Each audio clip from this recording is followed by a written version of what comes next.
I love this story because, well, it's a story I don't think I've ever heard a story like this, frankly, before, never mind just Montreal. We have someone who used to be with the Montreal Alouettes as a cheerleader and is now the president of a professional sporting group here, a association team in First, Montreal, the Montreal Alliance. First time it's ever happened. first time a Montreal Pro franchise has named a woman to be the president. This is super Pretty cool. amazing. Annie LaRouche is the lady we're talking about, and she's on the line. Annie, how are you? I'm good, thank you. So I guess I would start with, I should mention the fact that beyond just a cheerleader, you did that kind of as a side, I would call it a side hustle, if you will. You worked in law, right? Exactly. So I was a clerk in criminal court at the courthouse in Montreal, but I was also a cheerleader at the same time, and for different teams. So the Montreal Machine, the Dragons, the Roadrunners. I was also a coach in gymnastics at the same time. And then I joined the Alouettes in '96, still working at the courthouse as the coordinator of the cheer team. And I stayed there for 25 years in different roles, but I always, for the whole time, the 25 years I was with the cheer team, but I was also director of community relations and foundation. So clearly you're a very An hard underachiever, worker. yeah. And multitasking obviously is one of your skills. Annie, did Or you always hyperactive, maybe. A little Okay, bit. there we go. Well, listen, it's working for you, so congratulations. This is wonderful.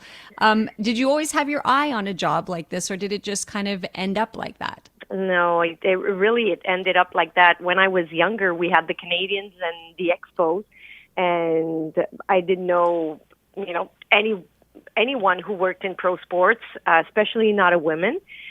We didn't have any, sports management program, so this was not an option.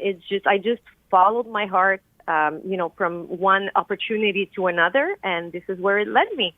So, I think that when it comes from your heart and you're doing things when it's meaningful and it's sincere, you can get wherever you want.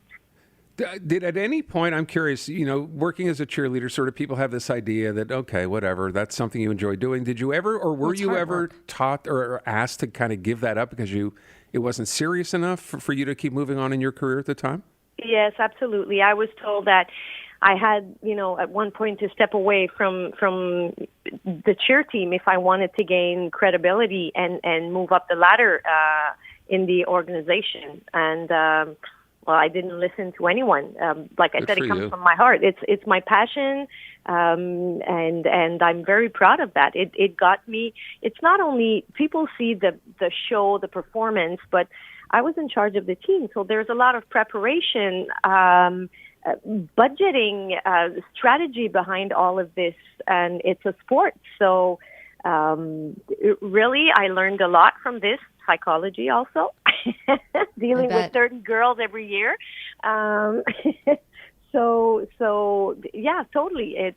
I'm not ashamed at all. I'm actually very proud of this. Good for you. I love that you didn't do what they tried to get you to do. I love that they came to you and were like, this doesn't, people aren't going to take you seriously. And you're like, I don't care what people think. I'm going to continue doing what I'm going to do and do it well and prove them wrong. I love that, Annie. And then I wonder, you talk about, the management of the cheerleader Yes. team. So 30 girls, all the different personalities. Yes. How will you be able to apply that, what you learned there in this new job? Because I bet it'll come in handy. Oh, absolutely. Well, it's just, management of course, it's tasks, but humans. So you learn from them. I learned from every single person who's been on a team. And sometimes you learn for the good reasons, and sometimes you learn from bad experiences. Whether it's girls on the team or whoever I was in touch with, I worked with. So sometimes, you're inspired by someone, but a lot of times I was inspired by people, like the despicable people that make everyone feel uncomfortable. I was like, I don't want to be that person. So I learned from those people too. You grow as a person and as a leader.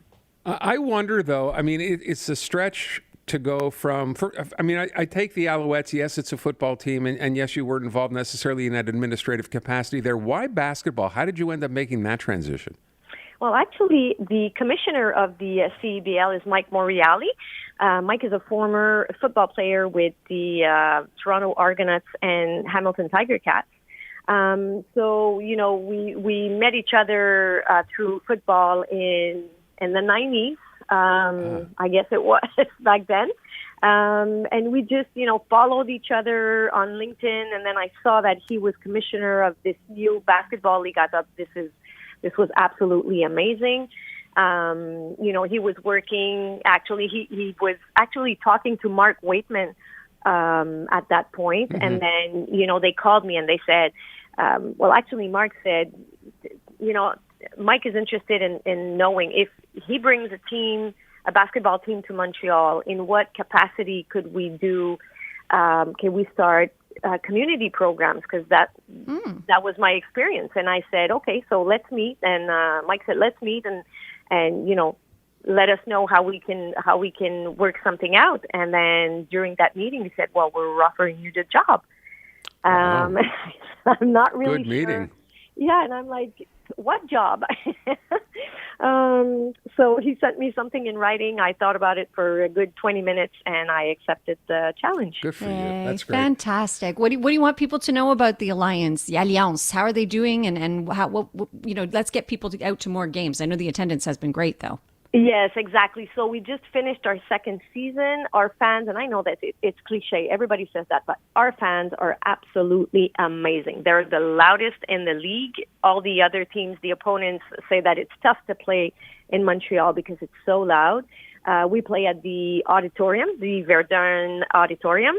It's such a nice place. You can see perfectly from any seat in the house.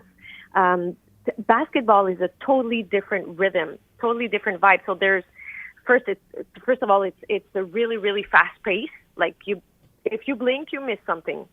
And then there's music all along. So it's a really intense 2 hours. You're done. You had a great time, awesome experience, and you definitely need to experience this. Yay. You know what? Looking forward to it. Again. Yeah, absolutely. Yeah. Congratulations to you, and wish you all the best. Thanks so much for being with us. Thank you for having me.